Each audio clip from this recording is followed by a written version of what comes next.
Then I'm like, okay, well, you can just sort of be sad about it or join the club, I suppose. Well, you've certainly joined the club. Yeah. I mean, you've definitely joined the club, but you can't beat him, join him, you know? Well, you've clearly done that and very successfully, but what about trying to minimize the risks? And, a number of the other leaders of model makers have been pushing for different ways to try and minimize the risks. Just last week, Demis Hassabis came out with a proposal for a private-public regulator. I think you said it was a good starting point for discussions, I think. Do you think you guys should be working more actively to get something in place to control the risks, or do you think that's impossible too?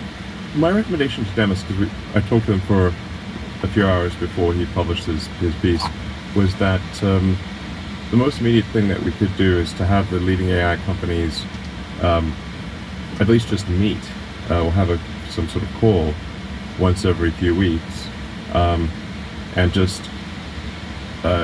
discuss any safety and security issues and that before a breakthrough, sort of a new frontier model is released, something that sort of is far more intelligent than anything that already exists, that there's an opportunity for the various competing AI companies to test that model for any harmful effects, and to be able to recommend pausing to address some of these security issues. I think that's sort of the easy, quick thing that we can do, and it can evolve to more than that over time. But that I think would be a smart move. But why haven't you done that yet? I mean, there's like 5 of you, right? I mean, everyone knows the first name, exactly. Dario, Demis, Sam. I mean, you don't all like each other very much. Yeah, but you're not all. I mean, you're also all competing, right? You all want to be first. Yes, but that's where I think the competitors can keep each other honest. So meaning like if I think it's quite difficult for someone in the government who doesn't have a deep technical understanding and isn't driving the frontier of AI to know whether something should be released or not. However, the competitors, I think, can, if given sort of a week or two to review a new model, can highlight issues and have an incentive to keep all the competitors have an incentive to keep the others honest. Do you have enough trust between you to do that? I mean, you don't much like each other. Wouldn't Sam Altman just think you're going to nick all his ideas if you did that? Well, we're just talking about a week. Honestly, I think as little as a week is all that would be needed for private testing. It's not to hand over the AI. It's just to test it. Have you proposed this? Yeah, just to test it via an API or something. I think that would probably be a good thing to do. But have you proposed it? I mean, you could presumably organize that. That's what I suggested to Demis, and I guess I'll talk to Dario about it too. There's also, of course, some very competent Chinese AI companies that with several that are very good. The new Kimi model. Kimi K3, the one that came out last week, it was almost as good as Fable, right? So. Well, I think realistically, Fable is still clearly the smartest model. I think anyone realistically would say that that's still the case. But the Kimi model is getting quite close to Fable. Now, Anthropic had Mythos, from which Fable is derived. I think they had that ready in February. So they've got sort of what they call, I'm not sure what they call it, but Mythos 2 or Fable 6 or something much better than what they had in February. They almost certainly have. Not almost certainly, they certainly have right now. So, and I think they could release it at any time. Just before we get on to releasing, how do you think about the Chinese models and the geopolitics of it? Are you worried about the Chinese catching up and getting ahead? Given that the Chinese AI companies are doing as well as they are with a relatively small amount of compute, it seems that if they had a lot of compute, there's a good chance that they would be the leaders. And at some point, they probably will have a lot of compute. So they will be the leaders. There's a good chance that they are the leaders at some point. You can think of like the constraints on AI are essentially electricity and AI chips. And then for physical AI, the robots. China's also got some very good robot companies. In fact, they have these like robot sporting events. I don't know if you've seen some of them. Yes, I have. I saw them last time I was in Beijing. I saw the robots. Well, and then they have this sort of like a boxing match or a fighting match with the robots, which is quite entertaining. And I saw some video where a robot that got his head knocked off kept fighting, even with his head knocked off. It looked pretty funny, but I mean, in fact, I think the robot battles are going to be quite entertaining to watch. But just so China's very strong on robots, very strong on digital AI, and if you look at electricity production, you say like AI is a function of whatever the limiting factor is, if it's chips or electricity. China has far more electricity than the United States. In fact, China has more electricity than the United States, Europe, and India combined already, and is heading to, and my guess is China gets to 4 times the electricity production of the US, which is roughly proportionate to the population. What should the US government do about this? I mean, if you presumably it is a little alarming if you have an authoritarian regime far ahead in the most powerful technology. And clearly what the US government's been trying to do is, with the export controls and so forth, keep China back. Do you think they should ban the use of K3, Kimi K3, for example? Well, the US government can't, they can pass some law that prevents US companies from using Chinese models, but they can't stop the rest of the world from using them. So it's not like the US government has authority over China or the rest of the world. Do you think they should stop US companies from using them? Let's talk of that right now, right? I don't think that helps. That won't stop China from being the leader in AI. Really, it's for digital intelligence. It comes down to how much AI compute do you have? How many chips do you have, and how much power do you have? How much electricity do you have? So the constraint right now, I think, is actually slightly more on power and cooling than it is on AI chips, because the power demands of the AI chips are very, very high. We'll talk about water demands, but really the water usage of AI is negligible, or almost nothing. But the electrical demand is very high. That's why you're thinking of orbital data centers, presumably. Yes, the constraint for any AI chips not being turned on in China is electricity and like power and cooling, and the electrical equipment and everything. The rate at which AI chips are being made exceeds the rate at which new electricity is coming online. In China? Outside of China. Outside China, I see. Yeah. And since China, the U.S. has banned the export of the latest AI chips to China,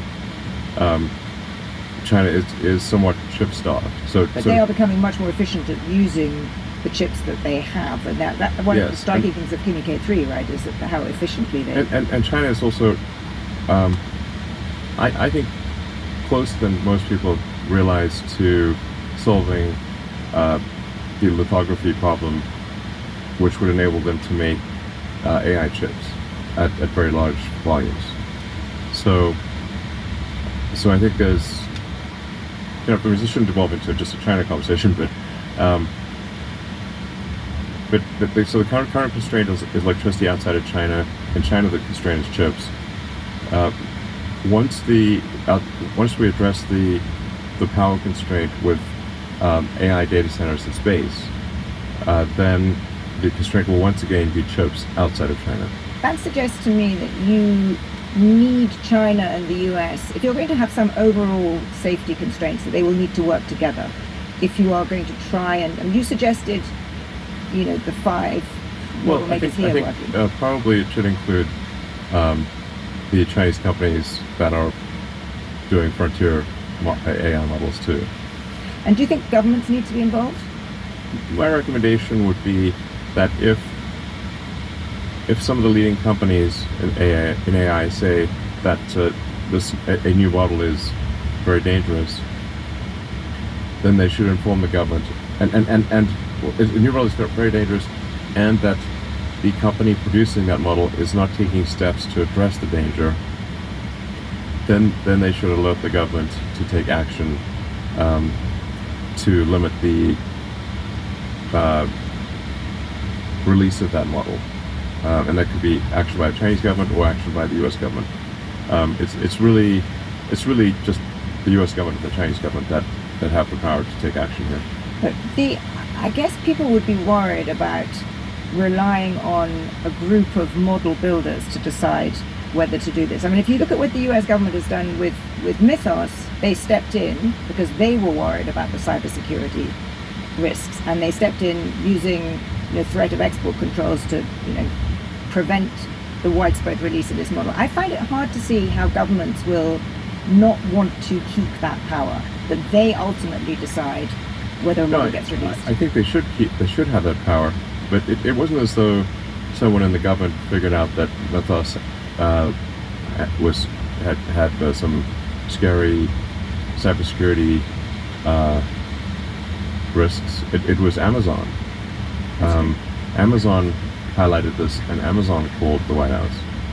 So you'd have a system where the model makers would check each other's work. If there was something that worried them, you'd tell the government. Yeah. The government would then think. If there's something else was worrisome and that company was not doing anything to address that risk, then that would be the moment for government to step in and take action, which is literally what occurred with Mythos. How soon does all this have to happen?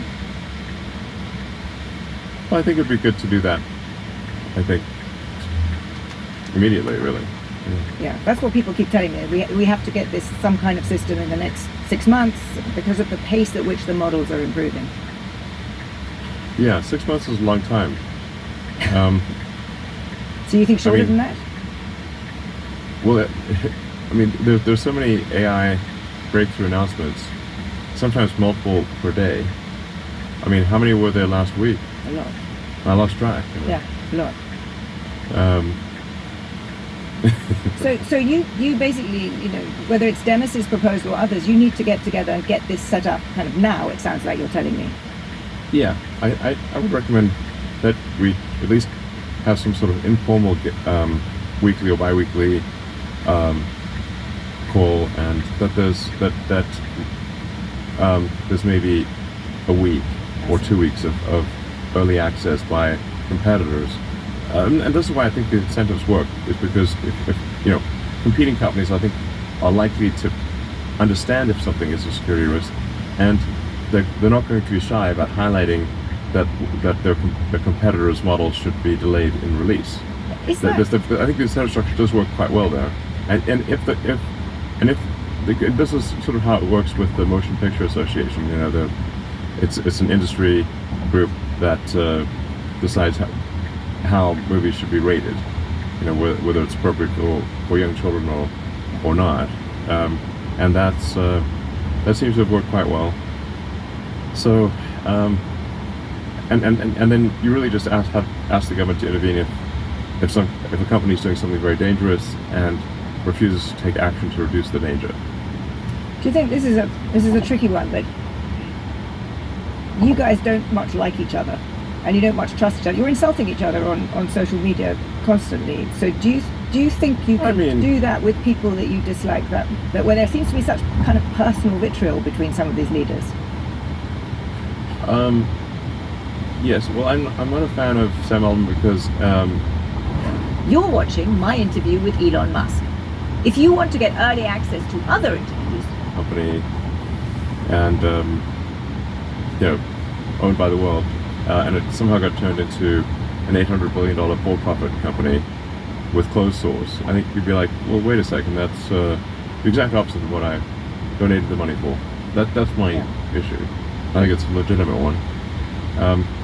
And then Dario, I think, also is not a fan of Sam Altman because he felt, in fact, the reason the Anthropic team left OpenAI is because they didn't trust Sam Altman. Otherwise, Anthropic wouldn't exist. They would still be at OpenAI. I think Dario is a very principled person. He cares about things a lot. Cares about the future of the world, and I think everyone I've met at Anthropic so far has been. No one set off my evil detector. They always seem like they're well intentioned. And the road to hell is, I think, mostly paved with bad intentions. There are a few well-intentioned paving stones in there, so we don't want to be complacent. But at the end of the day, if we have to talk, we'll talk. I mean, set aside our personal differences for the good of the world. Good of the world. Well, that's a very good thing for the rest of us to hear. Yeah. Can we turn to one other risk that people worry about, particularly, I think, ordinary Americans, where AI has become incredibly unpopular. 75% of people are worried about it, and I think they worry about their jobs. And if you look at, Dario has said famously, what 50% of entry-level white-collar jobs will be gone within a few years. You're building humanoid robots. Yes, he also said, Dario did dig his own grave here regarding Mythos, because he said, Mythos is like super scary, terrifying, and also, by the way, we're going to release it. And then he's like, what do you mean? So I think I think probably in the future we'll choose his words differently. But what's because obviously, if you terrify everyone and then say, "Oh, we're releasing this terrifying thing," people will obviously be alarmed about that. You've literally told them to be scared, and then you release the scary thing, and so they will be scared. That is natural. So I certainly don't want you to alarm people, but I do think there is a really important debate about how quickly and to what degree AI has displaced people from jobs, because it is, as you say, if in 10 years there's more artificial intelligence than any human intelligence. Yes. And if you're ahead of everyone, at least in this country, on powering humanoid robots, that's also going to be kind of factory work. So are you closer to Dario, let's say, in your sense of the pace at which jobs are going to be displaced? I do think it's going to be a bumpy road, because AI will be able to do any job better than any person can do that job. And that will be true very quickly of jobs that are digital, or really anything that involves a person at a computer or on a phone. AI could do all of that. We'll be able to do all of that very soon. For software engineering, we already have a situation where AI is better than at least 90% of humans at writing software. 90% of professional software engineers at writing software. And it really is getting to the point where it'll be better than 99%, and then it'll get to the point where there's just no way to compete. It'll get to what I call stockfish level. So stockfish. So stockfish is the chess program that stockfish is so good at chess that it will easily beat Magnus Carlsen or anyone at chess even running on a small computer. I suspect that you could probably run stockfish on your phone and beat Magnus Carlsen. That's how good it is at chess, and that's how good AI will be at writing software. And beyond software? And that applies to everything. Everything. But what about you for physical jobs, for assembly jobs? You will also need the capability in humanoid robots, which so far isn't there yet, is it? Right. So that's why I said digital AI and then physically manifested AI in the form of robots, where the robot is more or less an end effector. It would have some amount of local intelligence, but be managed by a large AI model.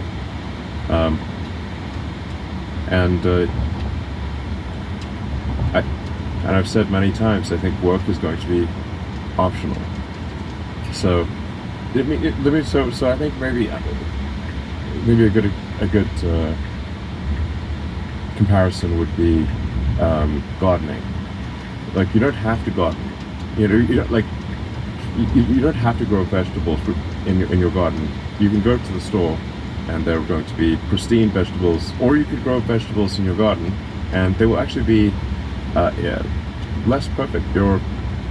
tomatoes are not going to be as plump and juicy as the ones at the store. They'll look a little artisanal. But if you go to a friend's house and they make dinner and it's with vegetables from their garden, it's a nice touch. So that's this is what work is going to be like. I get that. I mean, Yeah. in that world, I would be hopeless because I can't garden to save my life. But I get the idea. People each other, even though They do. every computer's better. But let's just think about the politics of this. Yeah. Because it sounds you're describing a world where within 10 years, pretty much every job can be done better by an intelligence. And Yes. you're seeing huge returns to this intelligence. To people like you, you're the wealthiest man in the world. What people who lose their jobs, who are displaced, who may go off and garden, but how are they going to live? And what kind of? I mean, it sounds to me like you're. Universal high income. But how are you going to get there? Let's talk about the politics of Sure. this, because right now, if we look at the political pressures in most countries, people are very, very worried about this, very against it. I mean, it seems to me that there's a risk that we are heading more for revolution than for an easy route to this nirvana you're playing out. I mean, it will be a bumpy road. I'm not suggesting it will be a, sort of that everything will be smooth sailing here. So, I mean, there are many jobs that used to exist that don't exist because of computers. I mean, the word computer used to refer to a person doing computations. Like that used to be a job description of a person. And you can see pictures online of buildings that have entire skyscrapers just filled with people doing calculations to do things like calculate the interest on your bank balance. This is how things were done for a long time until computers came around. And even in the beginning, computers were very expensive and hard to use. So the thing that's different here is that the pace of change is radically accelerated. So, but still people, some people were upset that their job of calculating bank interest, it would no longer be available. But now I think you'd be hard pressed to find people who wanted to do that job. So I think I have a suggestion for, say science fiction books people might want to read to get a sense of what the future will be like. And the best envisioning of an AI future that I've read are the books by Ian Banks, the culture books. I'm just reading Accession. So I've thanks to you, I've started reading these. But I actually don't find that future a terribly appealing one, because I don't think humans have agency in that future. They have agency.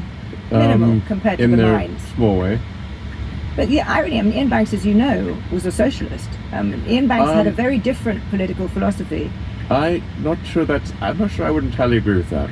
Let's agree that could be where we end up. I'm concerned about the road, and we live in democracies, and people are very worried about this. So I guess two questions. Firstly, do you have to have massive redistribution from people like you to the people who are losing their jobs? Do you need to pay more tax? Do you have much higher taxes on capital so that you fund some kind of universal income? Otherwise, what do people live off? I